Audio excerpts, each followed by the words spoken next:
বাংলাদেশ যেভাবে এগিয়ে, ভারত যেখানে পিছিয়ে। ভারতে তোলপাড়, বাংলাদেশের আত্মতৃপ্তি। আইএমএফের এক প্রতিবেদন নিয়েই সব আলোচনা। বাংলাদেশ তো আগেই জিডিপিতে পাকিস্তানকে পেছনে ফেলে দিয়েছিল, এবার মাথাপিছু জিডিপিতে পেছনে ফেলতে যাচ্ছে ভারতকে। ভারত কেন পিছিয়ে পড়ল তার চেয়ে বড় আলোচনা বাংলাদেশ যেভাবে এগিয়ে গেল। করোনার এই মহামারীর মধ্যে এটি একটি সুসংবাদ, আর সামনের চ্যালেঞ্জ তো আছেই। সংকট কেটে যাবে, বাংলাদেশের অর্থনীতি আরও এগিয়ে যাবে, এই আকাঙ্ক্ষাই এখন সবার।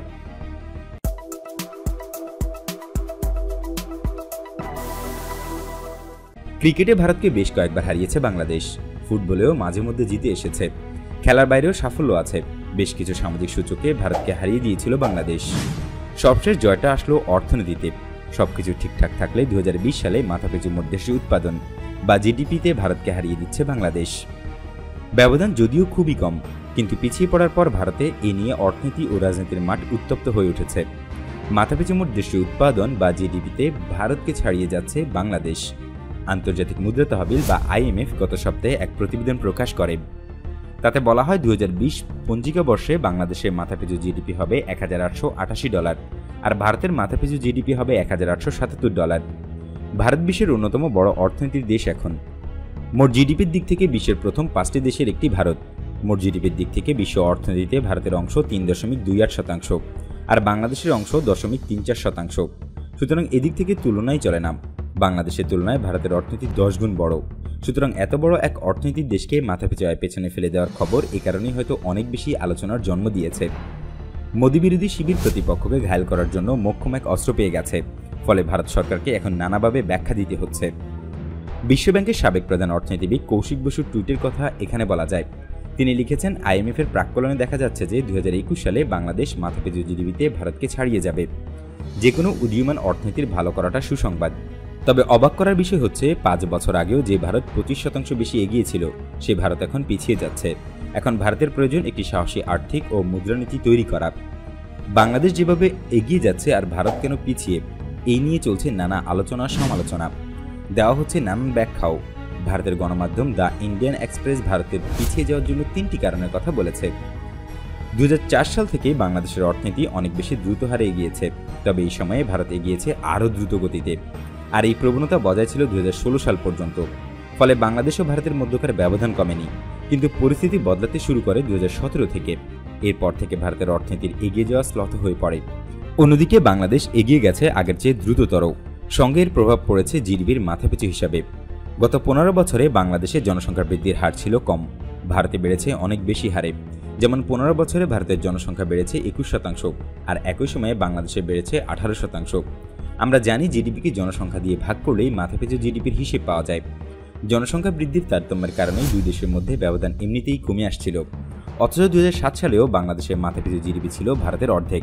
আর যদি 2004 সালে হিসেব না হয়, তাহলে ভারতের মাথাপিছু জিডিপি ছিল বাংলাদেশের তুলনায় 70% বেশি। এই ব্যবধান গত কয়েক বছরে দ্রুত কমিয়ে আনতে পেরেছে বাংলাদেশ। আর কোভিড-19 প্রাদুর্ভাবের কারণে এগিয়ে গেছে দেশটি। কোভিড-19 প্রভাব দুই দেশের জন্য সমান হয়নি। মহামারীর এই সময়ে অর্থনীতিতে বিশ্বের সবচেয়ে ক্ষতিগ্রস্ত দেশের একটি ভারত। অন্যদিকে বাংলাদেশ তুলনামূলকভাবে ভালো করেছে। যেমন আইএমএফের হিসেবে 2020 সালে বাংলাদেশের প্রবৃদ্ধি হবে 3.8%, আর ভারতের প্রবৃদ্ধি কমবে 10.3%। অর্থাৎ ভারতের অর্থনীতি অতিমাত্রায় সংকুচিত হবে বলেই এর প্রভাব পড়েছে মাথাপিছু জিডিপির ক্ষেত্রে। বাংলাদেশ যেভাবে এগিয়ে আছে, পাকিস্তানের সঙ্গে যুদ্ধ করা স্বাধীন হওয়ার পর দ্রুত বিকাশের জন্য বাংলাদেশকে দীর্ঘ লড়াই করতে হয়েছে। বাংলাদেশের সামনে সুযোগ ছিল সবকিছু নতুন করে শুরু করার, তবে লড়াইটা সহজ ছিল না। বাংলাদেশের অর্থনীতি নিয়ে বিশ্বব্যাংকের প্রথম প্রতিবেদনটি ছিল 1972 সালের 25 সেপ্টেম্বর। সেখানে বলা হয়, সবচেয়ে ভালো পরিস্থিতিতেও বাংলাদেশের উন্নয়ন সমস্যাটি অত্যন্ত জটিল। এখানকার মানুষ অত্যন্ত দরিদ্র, মাথাপিছু আয় $50 থেকে $70 মধ্যে, যা গত 20 বছরে বাড়েনি। জনসংখ্যার প্রবল আধিক্য, এখানে প্রতি বর্গ কিলোমিটারে 1400 মানুষ বাস করে। তাদের জীবনের আয়ুষ্কাল অনেক কম, এখনও তা 50 বছরের নিচে। বেকারত্বের হার 25 থেকে 30% মধ্যে, এবং জনসংখ্যার বড় অংশই অশিক্ষিত। গবেষকরাও খুব সদয় ছিলেন না বাংলাদেশের প্রতি। যেমন নরওয়ের অর্থনীতিবিদ জাস্ট ফ্যাল্যান্ড ও মার্কিন অর্থনীতিবিদ J.R. পার্কিনসন 1976 সালে লন্ডন থেকে বাংলাদেশে the test case for development নামের একটি বই প্রকাশ করেছিলেন। সেই বইয়ে তারা বলেছিলেন, বাংলাদেশ হচ্ছে উন্নয়নের একটি পরীক্ষা কেন্দ্র। বাংলাদেশ যদি তার উন্নয়ন সমস্যার সমাধান করতে পারে, তাহলে বুঝতে হবে যে কোনো দেশই উন্নতি করতে পারবে। দ্য ইন্ডিয়া এক্সপ্রেসে গত 17 অক্টোবর প্রকাশিত এক বিশ্লেষণে আরও বলা হয়েছে, বাংলাদেশের অর্থনৈতিক কাঠামো দেশটিকে এগিয়ে নিয়ে যাচ্ছে। যেমন জিডিপির দিক থেকে বাংলাদেশ এখন অনেক বেশি শিল্প ও সেবা খাত নির্ভর।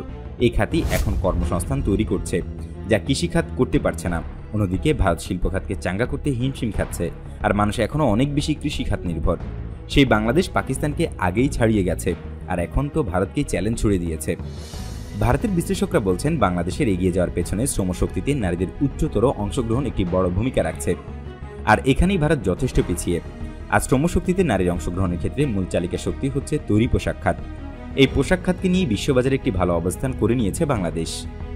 হিসাব বলছে, শ্রমশক্তিতে বাংলাদেশের নারীদের অংশগ্রহণের হার 32%, আর ভারতে তা মাত্র 20.3%। দ্য ইন্ডিয়া এক্সপ্রেসে গত 17 অক্টোবর প্রকাশিত এক বিশ্লেষণে আরও বলা হয়, বাংলাদেশের অর্থনৈতিক কাঠামো দেশটিকে এগিয়ে নিয়ে যাচ্ছে। যেমন জিডিপির দিক থেকে বাংলাদেশ এখন অনেক বেশি শিল্প ও সেবা খাত নির্ভর। এই খাত এখন কর্মসংস্থান তৈরি করছে, যা কৃষিখাত করতে পারছে না। অন্যদিকে ভারত শিল্প খাতকে চাঙ্গা করতে হিমশিম খাচ্ছে, আর মানুষ এখনও অনেক বেশি কৃষিখাত নির্ভর।